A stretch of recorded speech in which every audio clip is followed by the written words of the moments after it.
Bana, mambo fresh kabisa. Bwana, wanakuita nani wewe? Wananiita Salvatore Msafiri. Umetokea wapi? Nimetokea mkoa wa Mwanza, wilaya ya Ukerewe. Ndio. Hongera sana kwa kuibuka kwa mshindi wa kwanza kwenye mita 1500. Umezunguka uwanja wa Benjamin Mkapa mara 12. Kikubwa namshukuru Mwenyezi Mungu na namshukuru kocha wangu kwa kunipatia mbinu mbalimbali, mazoezi ambayo amenifundisha.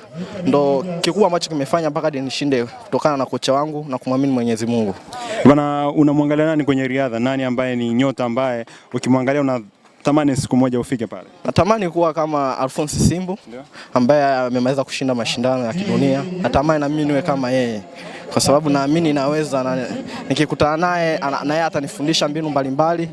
Tunaamini tunaweza tukaendeleza mchezo wa riadha nje ya nchi Tanzania ikajulikana sana kuliko nchi zingine. Kuna vijana kama wewe ambao wanapenda riadha, wanakimbia kweli kweli, lakini hawajapata hii fursa ya kushiriki hapa ama wamedharau mashindano haya. Unaweza ukawaambia vipi? Unaweza kuambia maneno gani ya kuwainua watoke pale walipo? Kikubwa ni wasiogope kwamba huyu anakimbia sana, wasiogope muonekano wa mtu, wenyewe wajitokeze, waje tu wajitokeze kulingana na hali ya maisha, changamoto, waje tu wajitokeze kwa sababu wote tunayapitia hayo. Kwa hiyo unaweza ukaona ogopa uko nyumbani, lakini ukaja siku moja ukatrain. Na mimi kwa siku siamini kwamba kuna siku tutaweza kushinda hapo mbio 1500. Kulikuwa mshindi wa kwanza. Bwana, shukuru sana. Asante sana. Shukrani sana.